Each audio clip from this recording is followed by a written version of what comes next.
पूर्व deputy mayor Neeraj हत्याकांड के शूटर अमन सिंह की जेल में हुई हत्या ने जेल प्रशासन के दावों को भी तार तार कर दिया है। 7 मई 2022 को अदालत में दी अपनी रिपोर्ट में जेल अधीक्षक ने कहा था कि अमन पर झारखंड में 30 आपराधिक मामले हैं। वह कुख्यात अपराधी है, उसकी सुरक्षा की पर्याप्त व्यवस्था जेल प्रशासन ने की है। कोर्ट में पेशी के दौरान जब जिला प्रशासन पर्याप्त पुलिस देता है तभी उसे पेश करते हैं। उसकी सुरक्षा में कोई कोताही नहीं बरती जाती है। अदालत को उसकी सुरक्षा का भरोसा देने के बाद भी हत्या हो गई तो सवाल उठना लाजमी है। 2 मई 2022 को अमन सिंह ने अदालत में आवेदन देकर हत्या की आशंका जताई थी। अदालत से सुरक्षा की गुहार लगाई थी। अमन के आवेदन पर रिपोर्ट मांगे जाने पर जेल प्रशासन ने जिले के वरीय अधिकारियों को सूचना दी थी। तब 7 मई 2022 को दोपहर 3:30 बजे एसपी, डीएसपी और धनबाद थाना इंस्पेक्टर जेल गेट का मुआयना करने गए थे। जेल गेट के मुख्य द्वार के पास बैरियर लगवाया गया। 24 घंटे पुलिस बल के जवानों की तैनाती का फरमान सुनाया गया।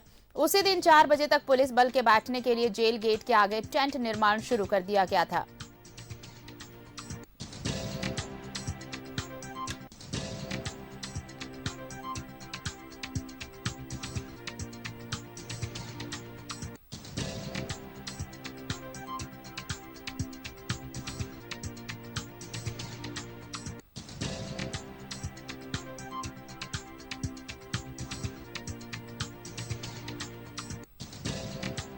तो जेल प्रशासन अब सवालों के घेरे में है कि आखिर कैसे जेल में मर्डर हुआ।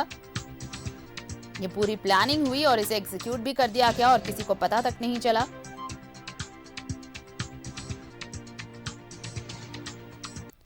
जेल प्रशासन ने उस आवेदन पर सुरक्षा के पुख्ता इंतजाम के दावे किए थे। कहा था कि सुरक्षा चौकस है।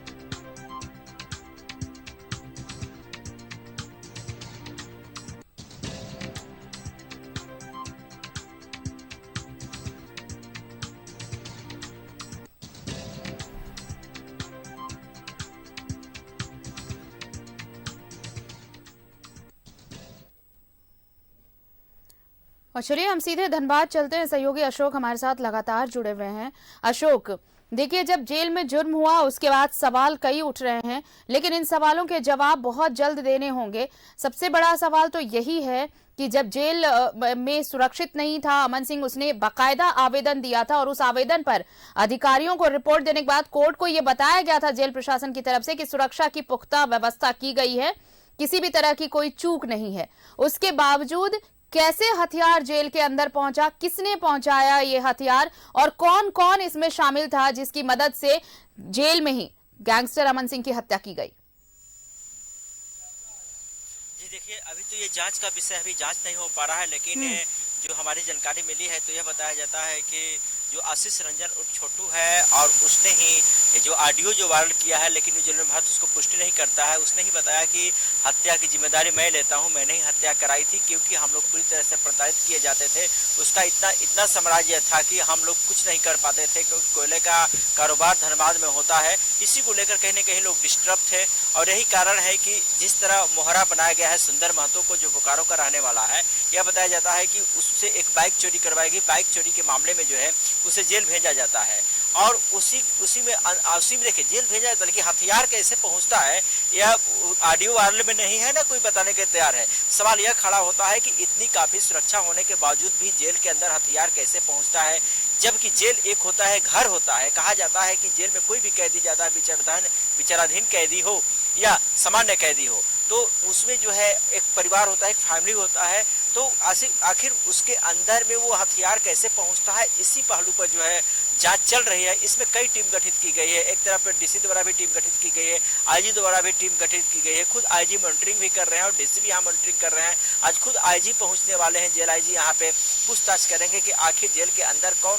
कैसे हथियार पहुंचाता है। वहीं इस मुद्दे को लेकर विपक्ष पूरी तरह सवाल खड़ा कर दिया है कि आखिर जेल में आज के परिवेश में कोई सुरक्षित नहीं है। आए दिन अपराध के आग में जो है धनबाद जल रहा है, तो कहीं न कहीं ऐसे पर अधिकारियों पर एक्शन होनी चाहिए, कार्रवाई होनी चाहिए। बर्खास्त तक की मांग लोगों ने किया है। कलराज सिन्हा ने साफ तौर पर कहा कि जब इस तरह के झारखंड लोगों से नहीं संभल रहा है तो राष्ट्रपति शासन लागू होना चाहिए, क्योंकि इस सरकार महकमा में काफी घटनाएं घट रही हैं। आज के परिवेश में कोई जेल में सुरक्षित नहीं तो फिर कहाँ सुरक्षित रहेगा। अब देखिए, जेल के अंदर तमाम व्यवस्थाएं होती हैं, खाने पीने को लेकर तमाम मेडिकल की व्यवस्थाएं होती हैं, लेकिन आखिर देखिए सवाल यह खड़ा होता है कि आरती कि आखिर अगर एक पत्ता आपको मेडिसिन भी अंदर एक टैबलेट भी भिजवाना है तो उसका भी स्कैन होता है। ये कहीं ना कहीं देखिए टैबलेट से बड़ा होता है शस्त्र हथियार पिस्टल। जिस तरह पिस्टल का इस्तेमाल किया गया है, बताया जाता है कि जो सूत्रों से जानकारी मिली है करीब आधा दर्जन खोखा अंदर से बरामद किए गए हैं। जो जानकारी मिली है तड़ातड़ जिस तरह फायरिंग की जा रही थी, अत्याधुनिक हथियार था। अत्याधुनिक हथियार आखिर किसने मुहैया कराया था? जिस तरह यह बताया जा रहा है पुलिस कर्मियों द्वारा कि अंदर में एक कैदी ने जो बयान दिया है कि हमने ही मारा है, तो जिस तरह नाम खुलासा आ रहा है सुंदर महतो का, तो कहीं ना कहीं सवाल यह खड़ा होता है कि सुंदर महतो को हथियार किसने सप्लाई दिया था, किसने मुहैया कराया था? आखिर सुंदर महतो जो है क्या हत्या करने के लिए किसी से सुपारी ली थी या किसी के लालच में आकर हत्या की थी या किसी से उससे विवाद था? ऐसे कई पहलू हैं, उस पहलू पर जो है जांच की जा रही है पूरी तरह से। क्योंकि आप देख सकते हैं कि मैं सुबह में खुद जेल परिसर गया था।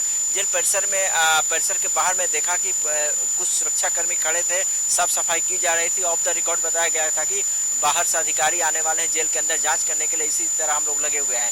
रात में जो है पूरी तरह सुरक्षा बढ़ा दी गई थी, कई अधिकारियों की सुरक्षा बढ़ाई गई थी, बोकारो से पुलिस मंगाई गई है ताकि किसी प्रकार का अप्रिय घटना न घटे। वहीं हम बात करें कि अमन सिंह जो मृतक है, अब उसके जो परिजन भी कुछ ही क्षण में पहुंचने वाले हैं, क्योंकि हम SNMMCH में खुद खड़े हैं कि आएंगे तो उनसे ही बात करेंगे कि आखिर जो है उसकी साम्राज्य कहां से शुरुआत हुई थी, अपराध के दुनिया में कदम कब रखा था। तो तमाम चीज़ों की जो जानकारी है उसको जानकारी लेनी होगी। ये भी बताया जाता है कि वो जो है उत्तर प्रदेश में जो है उसकी चलती थी जो मुन्ना बजरंगी है, मुन्ना बजरंगी का उस शिष्य था। और आपको याद भी होगा कि जिस तरह मुन्ना बजरंगी की हत्या बागपत जेल में हुई थी, 9 राउंड गोलियां चलाकर हुई थी, यानी 9 गोलियां उसे शरीर में मारी गई थी। सेम उसी तरह घटना यहाँ पर घटी हुई है। तो यह कहा जाता है कि जो पूर्व मेयर नीरज सिंह का मुख्य आरोपी था, ये 2017 में यहाँ पर जेल आया था और उसी समय उनकी जो है हत्या की गई थी। तो कहीं ना कहीं हम यह कहें कि जिस तरह आज अमन सिंह की हत्या की गई है, इस मामले को लेकर अब यह देखना है कि विपक्ष किस तरह मुद्दा उठाता है।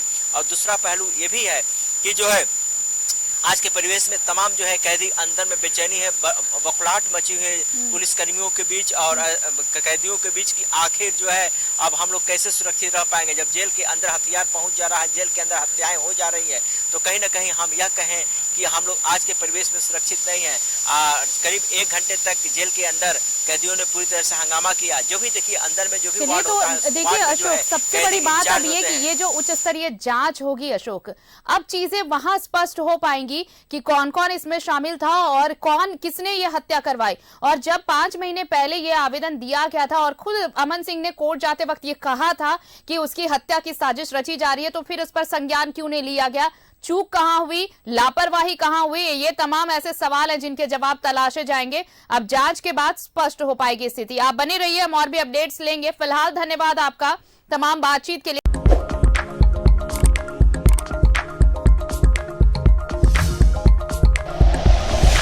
Like and share videos, subscribe करें हमारा चैनल और प्रेस करें बेल आइकॉन। News 11 भारत, सच है तो दिखेगा।